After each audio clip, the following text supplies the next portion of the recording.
नमस्कार दोस्तों, एक थी बुलबुल चैनल में आप सबका स्वागत है।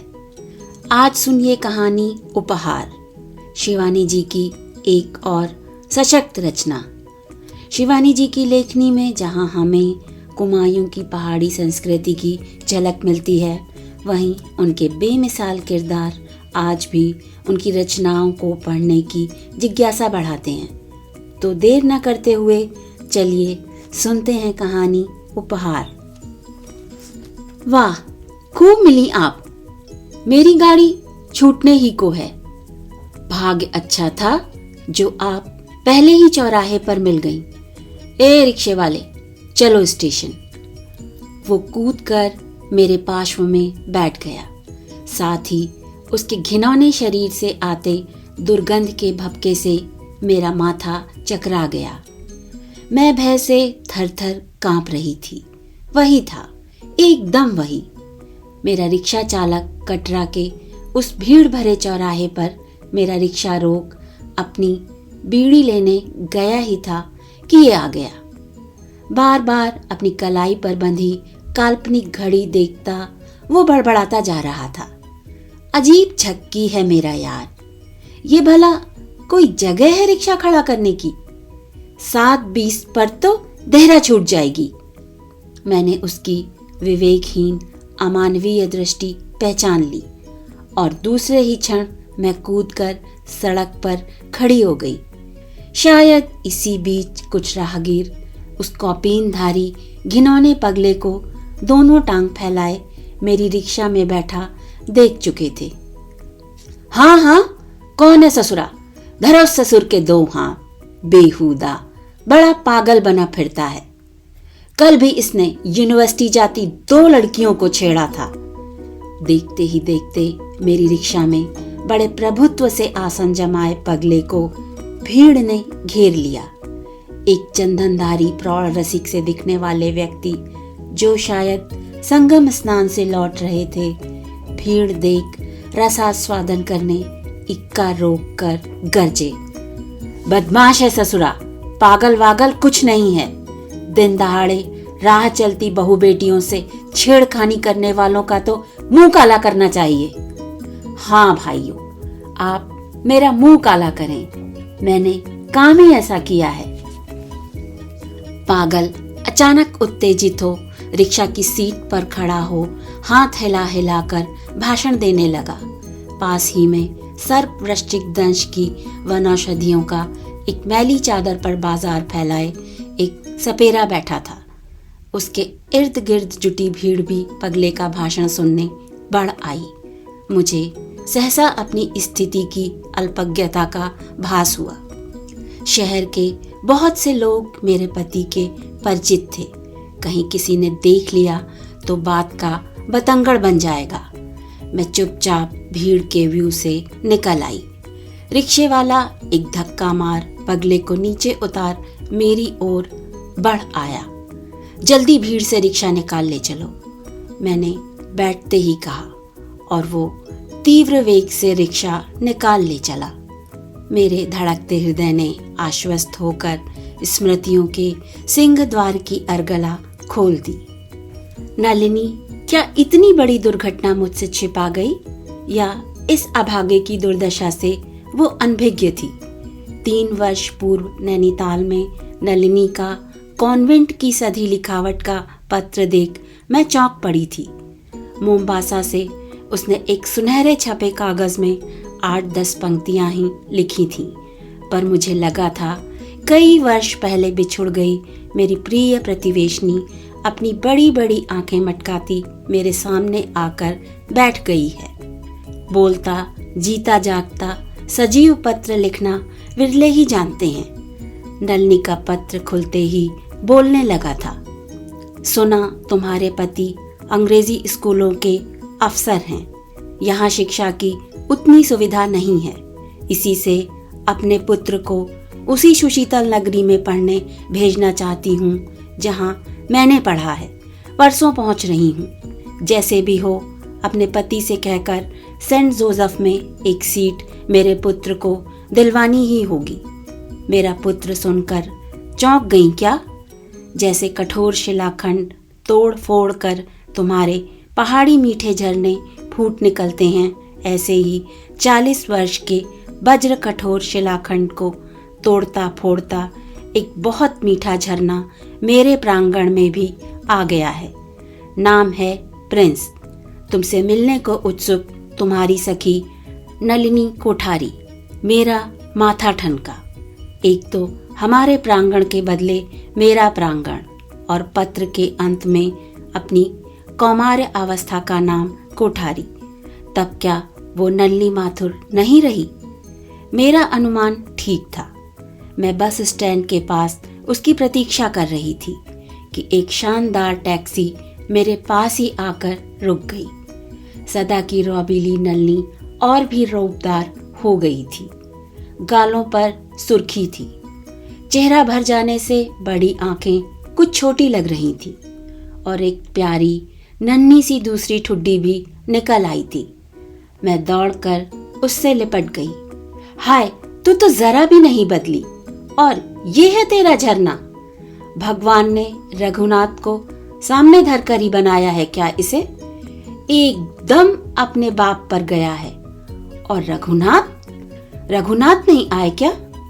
मैंने देखा नलिनी फौजी अफसर की बेरुखी से सतर खड़ी है। मैं सकपका गई। कहीं कुछ हो तो नहीं गया रघुनाथ को? बड़ी कुशलता से मैंने बात पलट दी। बहुत दूर रहते हैं हम लोग, तू रुक जा, मैं 2 डांडिया बुलवा दूं। पैदल चलना तो बहुत खलेगा। नहीं, हम पैदल चलेंगे। तुम्हारे इस पहाड़ी स्ट्रेचर पर तो हमसे नहीं चढ़ा जाएगा। वो अपनी साड़ी घुटनों तक समेट लंबी डगे भरने को उद्धत हो गई।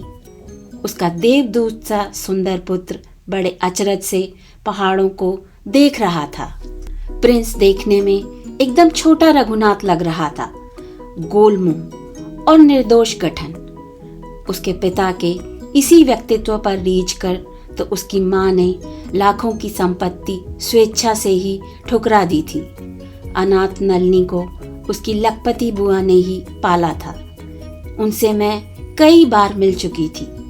स्पष्ट मूंछों और गलमुच्छों वाली उसकी डरावनी मर्दानी बुआ कम और फूफा ही अधिक लगती थी। वे नलिनी को बड़े लाड़ से रखती थीं, पर उनके शासन का अंकुश कभी कभी बड़ी क्रूरता से कोंचता था। डॉक्टरी पढ़ नलिनी बुआ के साथ अफ्रीका जाकर अपनी स्वतंत्र प्रैक्टिस आरंभ कर देगी। साथ ही उनके सिल्क के कारोबार की देखरेख में भी योगदान देगी। यही बुआ की पूर्व निर्धारित योजना थी। पर इसी में दाल भात में मूसरचंदपन टूटी कोहनी जुड़वाने सुदर्शन रघुनाथ मेडिकल कॉलेज में न जाने कहां से आ टपके। टूटी हड्डी के साथ साथ विभिन्न प्रांतों के 2 सर्वथा विरोधी स्वभाव के हृदय भी अनजाने में न जाने कब जुड़ गए। बुआ ने सुना तो सिर पीट लिया। पहले अपनी मूछें नोची, फूफा जी से लड़ी, फिर ताबड़तोड़ उड़कर भारत भाग आईं। तुम इस अधूरी पढ़ाई वाले जनखे से छोकरे से ब्याह करोगी तो मैं तुम्हें अपनी संपत्ति का एक ढेला भी नहीं दूंगी। यूपी के कायस्थ का कांटा पानी भी नहीं मांगता। छोकरी तू शू गांडी थई छे? लड़की क्या तू पागल हो गई है? पर नलिनी अपनी जिद पर अड़ी रही। निराश होकर बुआ जी जहर उगलती अफ्रीका के घने जंगलों में जाकर उसके लिए सदा के लिए अदृश्य हो गईं। जिस रघुनाथ के लिए उसने इतना बड़ा त्याग किया था वही उसे छोड़ गया। घर पहुंचते ही नलिनी ने मुझे ये समाचार दिया तो मैं स्तब्ध हो गई। हम दोनों के परिवार 3 वर्ष तक एक ही बंगले के साझीदार बन बड़ा सुखद समय बिता चुके थे। रघुनाथ अपनी रिसर्च अधूरी छोड़ पत्नी के पास ही आकर रहने लगा था। नलिनी के अस्पताल से लौटते ही दोनों मस्त कबूतरों की गुटरगू का स्वर हमारे कानों तक पहुंचता रहता। मैं कभी कभी अपने वैवाहिक जीवन के व्यापक अनुभव का उस ताजे जोड़े पर बड़ा रोब भी जमा देती। मैं उन दोनों से 8 वर्ष सीनियर थी। मेरी 2 जोड़े बच्चियां स्कूल जाने लगी थी और तीसरे की प्रतीक्षा थी। किसी दिन साला बेमौत मरेगा। उन दोनों को हाथ में हाथ डाले घूमते देख एक दिन मेरे पति बोले, क्यों जी, तुम क्यों जले भुने जा रहे हो? तुम्हें ये सब करने को नहीं मिला इसी से ना? मैंने हंसकर कहा। सच ही तो था। हमारे युग में हनीमून तो सास ससुर के साथ ही मनाया जाता था। देख लेना, साल भर हो गया, ना तो इन्हें कभी लड़ते भिड़ते देखा, ना ही रूठते मनाते। उस पर बीवी की कमाई खाता है। लानत है इस मर्द पर। सच ये कहने में मुझे आज तनिक भी संकोच नहीं हो रहा है कि अतीत की वे रोमांचकारी कुश्तियां जो हमने यौवन काल के प्रारंभ में लड़ी हैं, शायद हमारे दाम्पत्य दुर्ग को इतना ठोस बना गई हैं कि आज तक दुर्भाग्य का एक भी भूकंपी धक्का उसकी सुदृढ़ प्राचीरों को नहीं डिगा सका। गृह कलह के क्या क्या मौलिक दांव पेच होते थे और कैसी कैसी पछाड़ें। एक दूसरे के माता पिता, पितामह पितामही सबको काल्पनिक चरित्रहीनता के कीचड़ भरे गड्ढों में डुबोया जाता। पति के साथ छात्र जीवन की सहचरियों के गड़े मुर्दे मैं ढूंढ ढूंढ कर खड़े करती। उधर पल भर में मेरे पति मेरे 120 काल्पनिक प्रेमियों की सिविल लिस्ट तैयार कर देते। कई प्लेटों का संहार होता। 20 बार थाली पटकी जाती। यदा कदा बच्चियों को भी पटका जाता। पर जैसे गर्जन तर्जन भरी शिलावृष्टि के पश्चात निर्मल धूप की मुस्कान से आकाश खिल उठता है, हमारी गृहस्थी धुलकर फिर उजली झकझक चमकने लगती। पर नलनी की गृहस्थी अजीब थी। न वहां घटा घिरती थी, न बरसती थी। उन दोनों के भविष्य के लिए हम शंकित थे और हमारी शंका निर्मूल नहीं थी। घर पहुंचते ही नहा धोकर प्रिंस मेरे बच्चों से घुल मिलकर खेलने लगा। मेरे पति दौरे पर गए हुए थे। नलिनी, तुम लेट जाओ, लंबे सफर से थक गई होगी, मैंने कहा। नहीं, तुमसे कुछ कहना है। वो गंभीर होकर अपनी अंगूठी को उंगली में ही घुमाने लगी। स्पष्ट था कि जो कुछ उसे कहना है उसे कहने में उसे बहुत सुविधा नहीं हो रही है। तुम रघुनाथ के लिए पूछ रही थी ना? उसने अपनी बड़ी बड़ी आंखें मेरे चेहरे पर स्थिर कर दी। रघुनाथ ने मुझे छोड़ दिया है, उसने कहा और बड़ी तेजी से अंगूठी उतारने और चढ़ाने लगी। मैं चुप रही।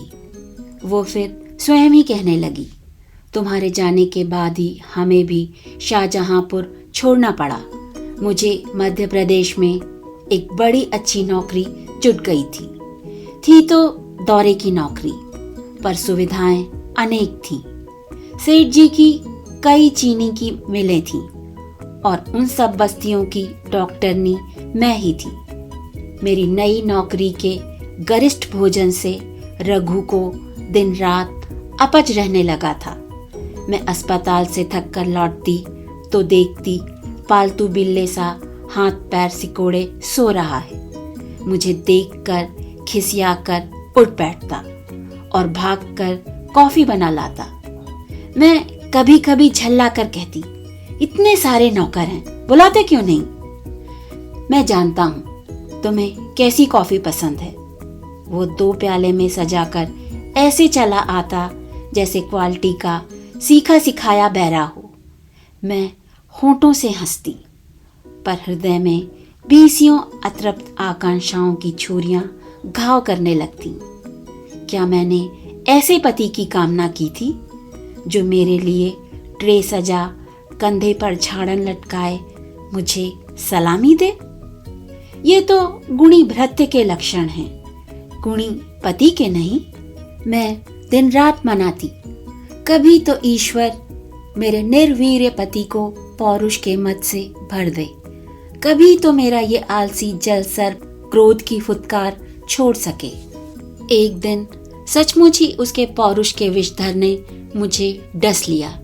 मुझे प्रायः ही दौरे पर जाना पड़ता था। ऐसे ही एक दौरे में यात्रा का भद्रा नक्षत्र मेरे भाग्य पर चढ़ गया। मुझे बंबई जाना था। अस्पताल के लिए कुछ सामान खरीदना था। इसी से पर्याप्त रुपया पास में था। हर दौरे से घर सजाने की कुछ न कुछ सामग्री लाती रहती थी। उस बार एक फ्रिज लेने के लिए कुछ रुपया रख लिया था। अपने शरीर पर भी कुछ हीरे के आभूषण पड़े रहने दिए। यही मेरी सबसे बड़ी मूर्खता थी। कानों में बुआ के दिए हीरे के कर्णफूल थे। हाथ में उन्हीं की दी अंगूठी थी। गले में नीलम के पेंडेंट की चेन थी। सूटकेस में नई साड़ियों के अतिरिक्त 7,000 की नकदी थी। कूपे में मैं अकेली ही थी, पर ये कोई पहला अवसर तो था नहीं।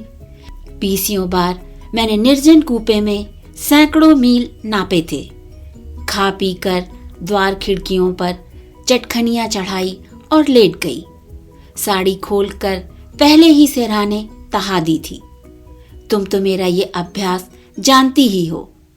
6 गजी साड़ी का कफन लपेट मैं कभी सो नहीं पाती। पहले दिन एक कठिन प्रसव केस ने रात भर नहीं सोने दिया था। इसी से ट्रेन के 2-3 झकोलों से ही मुझे नींद आ गई। सहसा किसी ने मेरा कंधा पकड़कर हिलाया। आंखें खुली और मेरा रक्त जम गया। एक लंबा काला खबीस मेरे सिरहाने खड़ा था। उतार सब गहने और ला बटुआ इधर। उसने हाथ का नंगा छुरा दर्पण सा चमकाया। मैंने अंगूठी उतार कर सिरहाने छिपाने की चेष्टा की तो उसने कसकर मेरी कलाई मसल दी। औरत है न ससुरी। सिर के ऊपर तनी छुरी के नीचे भी गहने का लोभ नहीं छूटता। खबरदार जो नक्शे दिखाए। वो गरजा और मैंने कांप कर उसकी ओर दृष्टि उठाई। असंख्य घावों के निशानों से विभत्स चेहरा। एक आंख कानी थी और दूसरी काले इंजन की सर्च लाइट की भांति मेरे चेहरे पर चमक रही थी। मैंने सब गहने उतार दिए। मेरी उंगलियां, जो कठिन से कठिन शल्य क्रिया में संलग्न रहकर भी कभी नहीं कांपी, तेज हवा में कांपती इमली की पत्तियों सी थरथरा रही थीं। उसने गहनों की पोटली बनाई, सूटकेस थामा, स्वयं चेन खींची और पेशेवर अंदाज से गाड़ी के रुकने की प्रतीक्षा करने लगा। एक बीहड़ जंगल में जाकर गाड़ी रुकी। बड़े साहस से मैं उठी। क्यों न उसे पकड़कर जोर से चीख पड़ूं, कोई न कोई सुन ही लेगा। वो कूदने को मुड़ा। मैंने लपक कर उसकी तेल सी चिकनी बांह पकड़ ली। क्षण भर को लगा वो मुझे लेकर ही कूद पड़ेगा। वो मुड़ा। मेरे ब्लाउज की बांह पकड़ उसने मुझे एक सशक्त धक्के से सीट पर गिरा दिया और स्वयं कूद गया। क्षण भर को मैं अवश पड़ी रही। हाय मेरे गहने, मेरे रुपए, नई साड़ियाँ। मैं दोनों हाथों में मुंह छिपाकर बिलक उठी। यही डिब्बा है माथुर, यही चेन खींची गई है। मैं उठने की चेष्टा कर रही थी कि रेलवे कर्मचारियों और उत्सुक यात्रियों से मेरा डिब्बा भर गया। मुझे अपने विचित्र पेटीकोट परिधान का स्मरण हो आया। लेस के फटे ब्लाउज की आधी बांह हवा में फड़फड़ा रही थी। मैं लज्जा से लाल पड़ गई। तेज प्रकाश में 20 पुरुष चक्षुओं की उत्सुक दृष्टि मुझे गिद्धों की भांति नोचने लगी, पर मैंने अपने को तटस्थ कर लिया। जल्दी जल्दी मुझे साड़ी लपेटती देख 1-2 मन चले मुस्कुराने लगे तो मैंने खून का घूंट पी लिया। फिर एक लंबी तहकीकात का क्रम चला। भरी सभा में एक साथ कई दुशासन मेरी चीर खींचने निरर्थक ही बढ़ आए, पर मैंने रिपोर्ट लिखाते ही बड़ी रुखाई से पूरी भीड़ को झाड़ झूड़ कर बाहर फेंक दिया। चोर क्या मेम साहब का सूटकेस और गहने लेकर ही उतर गया? तब तो मेरा यार काट का उल्लू रहा होगा। एक यात्री का अशिष्ट स्वर मेरे कानों तक आया, साथ ही एक राशीभूत ठहाका। मैंने भड़काकर द्वार बंद कर दिए। अगले स्टेशन से ही मैं लौट गई, पर मेरे घर पहुंचने से पूर्व ही मेरी ट्रेन डकैती का समाचार वहां पहुंच चुका था। किसी मनचले पत्रकार ने एक संभ्रांत डॉक्टरनी की फर्स्ट क्लास में हुई ट्रेन डकैती का लंबा चौड़ा विवरण देकर मेरी विवस्त्र अवस्था का भी उल्लेख कर दिया था। कहना व्यर्थ है, उसकी एक ही पंक्ति ने मुझे सहस्त्रों पाठकों की काल्पनिक रस चक्षुओं के सम्मुख कैबरे नर्तकी की मोहक भावभंगिमा में खड़ा कर दिया। कुछ कुंठाग्रस्त पुरुष ऐसे समाचारों की चूरन चटनी चटखारे ले लेकर चाटते हैं। उन्हीं में से एक रघु भी था। कैसे मूर्ख होते हैं ये पत्रकार! क्या ये अपनी माँ बहनों के फटे ब्लाउज और पेटीकोट परिधान का इसी नंगी भाषा में समाचार छाप सकते? ये लिखने की भला क्या आवश्यकता थी? पर तब तक अपने पति के कलुषित दुर्विचार की छाया भी मेरे चित्त पर नहीं पड़ी थी। मैं लौटी तो उसने मुझे बड़ी व्यंग्यात्मक दृष्टि से सर से पांव तक घूरा। जानते हो, मेरा सब कुछ चला गया। मेरा गला शायद कुछ कांप भी गया था। मेरे सब कुछ से मेरा अभिप्राय मेरे आभूषण और नई साड़ियों से था। क्षण भर को मैं मूर्खा ये भूल गई थी कि स्त्री का सबसे बहुमूल्य आभूषण है उसका शील, और उसके खो जाने से ही उसका सब कुछ खो जाता है। अन्यथा संसार की कोई भी शक्ति उसका वैभव नहीं छीन सकती। मैं जानता हूँ, कह रघु बड़ी बेरुखी के द्वार भिड़ाकर चला गया। घूम घाम कर वो बड़ी रात को लौटा तो मैं सो गई थी। सुबह उठी तो वो नहाने जा चुका था। नाश्ते की मेज पर मैं उसकी प्रतीक्षा कर रही थी कि वो आ गया और मेरी ओर देख बड़े लाड से मुस्कुराया। मेरे हृदय पर पड़ी शिला जैसे उठ गई। अच्छा बताओ तो, मैंने हंसकर बड़े अधिकारपूर्ण स्नेह सिक्त स्वर में उससे कैफियत मांगी। कल भला तुम्हारा कैसा मूड था? सिर पर तनी छुरी के नीचे से मैं बचकर घर लौटी और तुमने मुंह फुला लिया। वो राक्षस मेरा गला घोंट देता तब? रघु के खिले चेहरे की बत्ती दब से बुझ गई। बस उसी जलते बुझते चेहरे के बीच मैंने अपने पति की आंखों में नाचते संदेह और अविश्वास के मत दानव का नग्न नर्तन स्पष्ट देख लिया। कसम खाकर कहो नलिनी, उसने तुम्हें नहीं छुआ। उसने मेरे दोनों हाथ पकड़ लिए। पागल हो गए हो क्या? देखते नहीं कमबख्त नौकर घूर रहे हैं। मैंने उसे अंग्रेजी में डपटा। उसने सहम कर हाथ छोड़ दिए। पर उसी दिन से हम दोनों के बीच बर्लिन की सी अभेद दीवार खड़ी हो गई। कितना अविश्वास, कैसी नीच कल्पना! मैं घृणा से सिहर उठी। उधर अपने निरर्थक संदेह के घातक कैंसर कीटाणुओं से घुलता मेरा हतभागा पति 1 महीने तक रघु के महानाटकीय कथोपकथन मुझे निरंतर डसते रहे। कभी चीखता, कभी गिड़गिड़ाता, कभी नौकरों के सामने ही नौटंकी छेड़ देता। इसी बीच विधाता क्रूर परिहास कर बैठा। मेरा अप्रत्याशित मातृत्व ही मेरे लिए अभिशाप बन गया। रघु सुनते ही खूंखार शेर की भांति दहाड़ने लगा। डाकू की संतान मेरे घर में नहीं पलेगी। मैं क्रोध से बौखला गई। ढलती उम्र में मातृत्व का कैसा गहरा मूल्य चुकाना पड़ेगा, उसकी चिंता मुझे खाए जा रही थी। उस पर शक्की रघुनाथ का निर्वीर्य क्रोध मुझे पागल बना गया। घर मेरा है, निकल जाओ बाहर, तुम कमीने पशु हो, मैंने कहा, और वो सर झुकाए चुपचाप चला गया। दूसरे दिन सुबह अस्पताल गई तो दाइयाँ, वार्ड बॉय, नर्स सब मुझे ही घूरने लगे। मैं बौखलाती घर लौटी, पर घर में भी चैन कहाँ मिलता। 3 दिन बीत गए थे। चौथे दिन मेरा माथा ठनका। स्पष्ट ही था कि रघुनाथ लौटकर नहीं आएगा। उधर मेरा शहर में रहना दूभर हो गया था।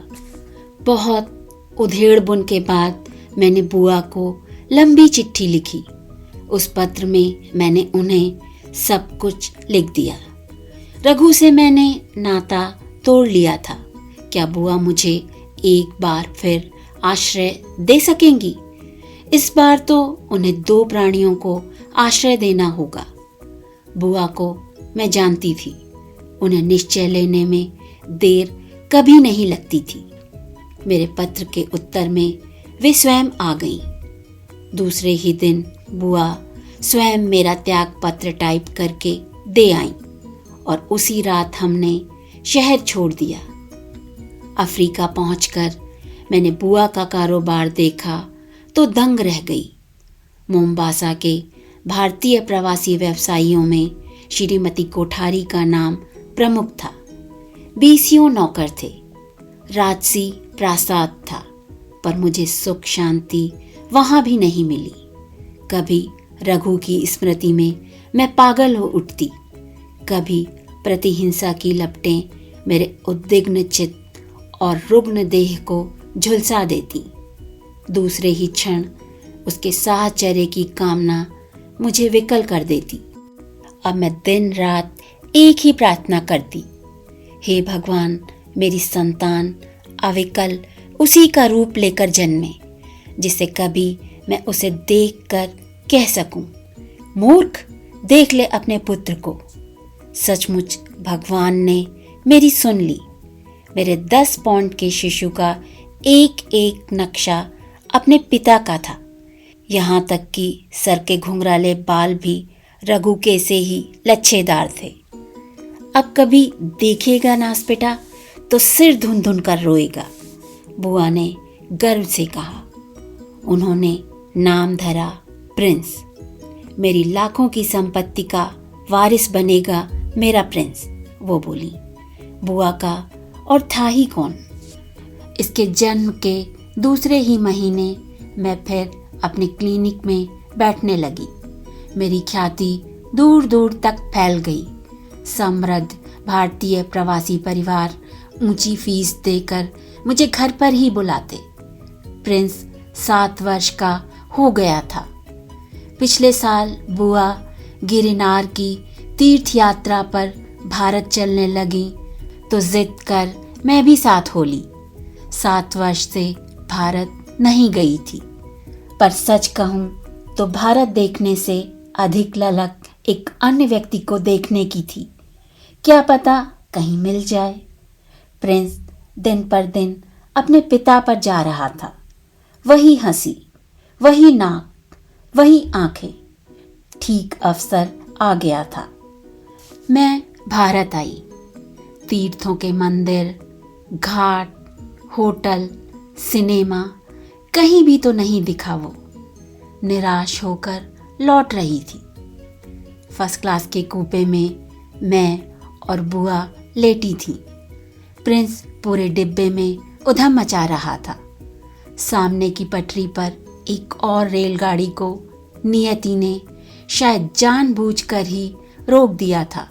हमारी खिड़की के सामने 3rd क्लास के डिब्बे में जानवरों की भांति ठसे गंदे मुसाफिरों के बीच रघु खिड़की की छड़ पकड़े बैठा था। महीनों से शायद दाढ़ी नहीं बनी थी। गाल भीतर को धंस गए थे और चेहरे पर थी विभत्स मुस्कान, जैसे टिटनेस के मृत रोगी के चेहरे पर खिंच जाती है। प्रिंस उद्यमी बंदर की भांति खिड़की की छड़ों को पकड़कर रुकी गाड़ी को चलाने का प्रयास कर रहा था। रघु ने मेरी ओर देखा, फिर खिड़की से दोनों हाथ फैला दिए। अपने पुत्र को उसने निश्चय ही पहचान लिया था। क्या उसे खींचने के लिए वो हाथ फैला रहा था? बुआ, मैंने कहा। पीड़ा और भय से मेरा कंठ अवरुद्ध हो गया। मेरे कंठ के विचित्र स्वर से चौंक कर बुआ ने देखा। फिर बिना चश्मे के वे कुछ नहीं देख पाती और उनका चश्मा प्रिंस पहले ही स्टेशन पर तोड़ चुका था। अकस्मात वो गाड़ी खिसकी, डिब्बा खिसका और धीरे धीरे विपरीत दिशा की ओर भागता दृष्टि से ओझल हो गया। क्या कह रही थी बेबी? बुआ ने पूछा। कुछ नहीं बुआ। उस डिब्बे में एक जंगली सा आदमी प्रिंस को पकड़ने के लिए हाथ बढ़ा रहा था, मैंने खिसियाए स्वर में हंसकर कहा। पगली, क्या उसके हाथ 4 गज लंबे हो जाते? बुआ अपनी विराट छातियों में कछुए की सी गर्दन की डुबकी मारकर फिर सो गईं। मम्मी, हम उसी ट्रेन में बैठेंगे, वो चलती है, ये नहीं चलती। प्रिंस सहसा रोने लगा। क्या अनदेखे अनजान जनक की ममत्व की डोर उसे खींच रही थी? खींचा करे। मैं तो अब विधाता के सुप्रीम कोर्ट में अपने जीवन का सबसे बड़ा मुकदमा जीत चुकी हूँ। नलिनी मेरी ओर देखकर मुस्कुराई, पर मैं नहीं मुस्कुरा सकी। बहुत पहले लखनऊ की रानी का ऐसे ही विचित्र कोर्ट केस पढ़ा था, जिसकी गुत्थियां सुलझाने में सर तेज बहादुर सप्रू और मोतीलाल नेहरू जैसे दबंग अदालती वीरों को पसीना आ गया था। फिर भी फैसला असंतोषजनक ही रहा था। यहाँ विधाता ने क्षण भर में दूध का दूध, पानी का पानी कर दिया था। मेरे पास पुत्र को छोड़ नलिनी अफ्रीका लौट गई। प्रिंस बोर्डिंग में रहता था, पर मैं उसकी संरक्षिका थी। जब तक नैनीताल रही, हर छुट्टी में आता रहता। फिर हमारी बदली हो गई। नलिनी के पत्र आते रहते। अभी 10 दिन पहले ही एक पत्र आया है। प्रिंस जाड़ों की छुट्टियों में अगले सप्ताह मोम्बासा पहुंच रहा है। अब के बुआ ने उसके जन्मदिन के लिए एक अनोखा उपहार रखा है। जानती हो क्या? एक जीता जागता चिड़ियाघर। बुआ ने भारत से एक प्यारी सी हथनी मंगवाई है। मेरी एक रोगणी के शिकारी पति ने खूंखार चीते का बच्चा ला दिया है। बुआ के खानसामा ने अजदहे का जोड़ा जुटा दिया है। प्रिंस घर आने पर इन सब से खेल कर कितना खुश होगा। मेरी मूर्खा नलिनी। जी में आता है तो मैं झकझोर कर रख दूं। अफ्रीका के जंगल में घूम घूम जंगली चीते, हाथी और अजदहों को पालतू बना सकती हो, पर केवल तुम्हारी अवहेलना से वन्य पशु बन गए मानव को क्षमा कर तुम पालतू नहीं बना सकती। इस उपहार के बिना तो तुम्हारा लखपति प्रिंस सदा पद का भिखारी बना रहेगा। इसी सोच से विहल हो मैं अपने सांधानी, चक्षु अश्व, दारागंज, अतरसुइया की संकीर्ण बस्तियों में दूर दूर तक भगा चुकी हूँ, पर आज तक अपनी सखी के प्रिंस के लिए मैं वो उपहार नहीं जुटा पाई जो मैं अपनी ओर से उसके जन्मदिन पर देना चाहती हूँ। उससे अधिक मूल्यवान उपहार किसी भी पुत्र के लिए भला और क्या हो सकता है।